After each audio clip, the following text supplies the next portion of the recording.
દાંતા તાલુકાના સુરસંડા ગામે શ્રી રામદેવપીર મહારાજ અને મહાકાળી માતાજીની ત્રિદિવસીય પ્રાણ પ્રતિષ્ઠા મહોત્સવ સંપન્ન.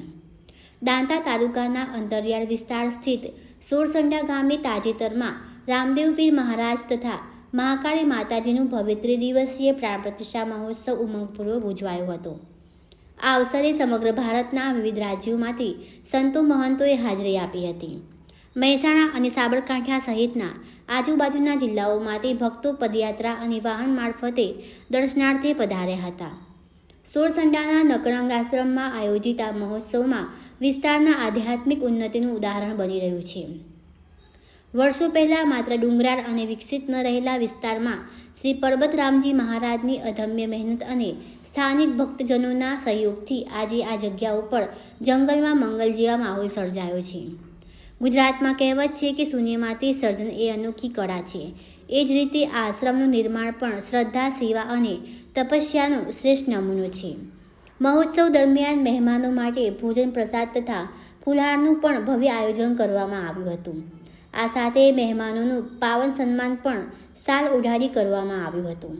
આશ્રમના મહંત શ્રી પરબતરામજી મહારાજે જણાવ્યું હતું કે આ વિસ્તારના મોટાભાગના લોકો આદિવાસી સમાજના છે અને આશ્રમની જાગૃતિથી ઘણા લોકોએ નશા જેવી વૃત્તિનો ત્યાગ કરીને યોગ્ય માર્ગ અપનાવ્યો છે. ઘણા યુવાનો સરકારી નોકરીમાં પણ જોડાઈ ગયા છે. આ સમગ્ર પ્રસંગે દ્રઢ રીતે આ વાત સાબિત થાય છે કે ગુરુ વિના જ્ઞાન વ્યર્થ છે અને સાચા માર્ગદર્શનથી કોઈ પણ સમાજમાં પરિવર્તન લાવી શકાય છે. શું નામ છે સર આપનું? દિવાનજી. કયા ગામના સર? હું વડનગર તાલુકામાં સબલપુર. આજે અહીંયા સુરસંડા આવ્યા છો એ પ્રસંગે સુરસંડામાં તો લગભગ અમે 20 વર્ષથી અહીંયા આવીએ છીએ. લગભગ આ પરબતરામ મહારાજે તો અમારી આખું જીવન ફેરવી નાખ્યું એમ કે તો બરોબર છે. શૂન્યમાંથી સર્જન કર્યું અને આ આશ્રમના તો ગુણ અમે કદી ભૂલે એમ નહીં. સુરસંડા નકરંગ આશ્રમ એ અમને કદાચ સપનામાં આવે. કેટલા વર્ષથી અહીંયા આવો છો? કેટલા 20 વર્ષથી શરૂઆત કરી ત્યારથી લગભગ 60-70 માણસ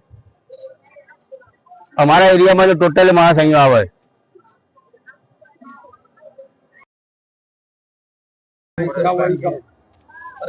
કયા ગામથી આવો છો? અમે વડનગર સબલપુરથી આવીએ છીએ. કેટલા માણસો આવો છો? કેટલા સમયથી આવો છો? અમે લગભગ 25-50 માણસો આવીએ છીએ અને 20-22 વર્ષથી આવીએ છીએ બાપુના સાનિધ્યમાં. શું કહેશો પ્રાણ પ્રતિષ્ઠાનું આજે મહાપ્રસંગ છે? ખૂબ સુંદર આયોજન કર્યું છે. બાપાને આયોજન મહાકાળી માતાને જે તે કર્યું છે તે ખૂબ સારું એવું આયોજન કર્યું છે.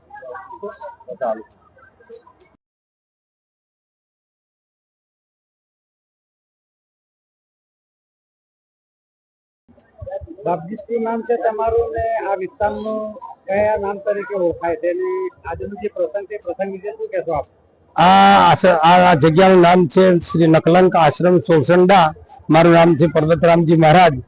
આજે અહીંયા 20 વર્ષથી સતત પરિશ્રમ કરી આ મંદિરોનું નિર્માણ કરતા આજે પ્રાણ પ્રતિષ્ઠા મહોત્સવ થઈ રહ્યો છે, ઉજવાઈ રહ્યો છે. દૂર દૂરથી રાજસ્થાન, મધ્યપ્રદેશ, ગુજરાતના સંતો આવી અને આ મંદિરને દીપાવી રહ્યા છે. સાથે સાથે ભક્તગણ પણ અહીંયા આવીને આ ઉત્સવની અંદર અનેરો લાભ લઈ રહ્યા છે અને ખૂબ આનંદ કરી રહ્યા છે. આ વિસ્તારમાં મોટા પાયે જે આદિવાસી સમાજના લોકો વસે છે એમના વિશે શું કહેશો?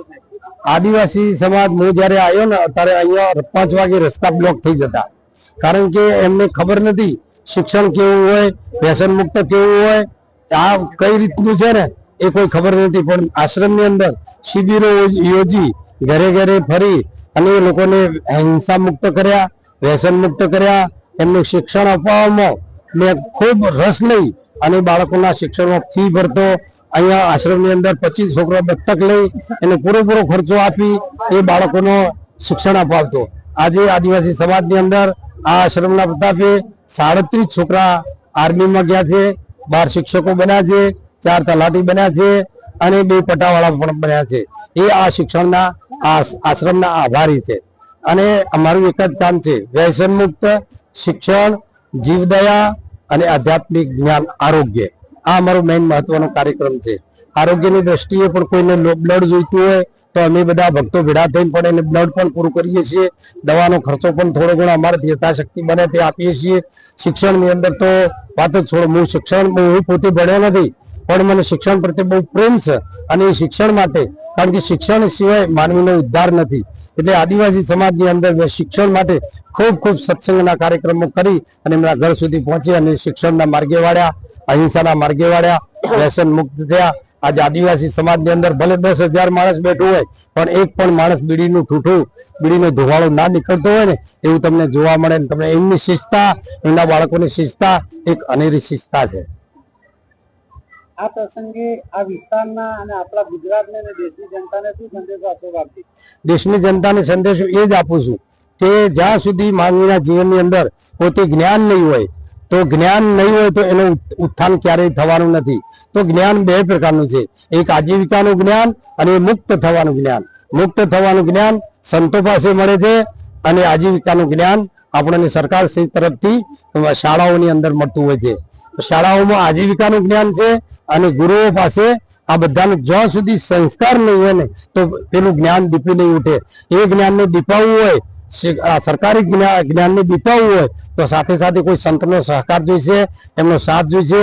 અને જ્યાં સુધી સંત નહીં મળે ને ત્યાં સુધી સાચી વિદ્યાનું ક્યારેય જ્ઞાન થતું નથી. એટલે સાચી વિદ્યા માટે એને કોઈ સંત પાસે જઈ અને એને જ્ઞાન પ્રાપ્ત કરવું પડશે.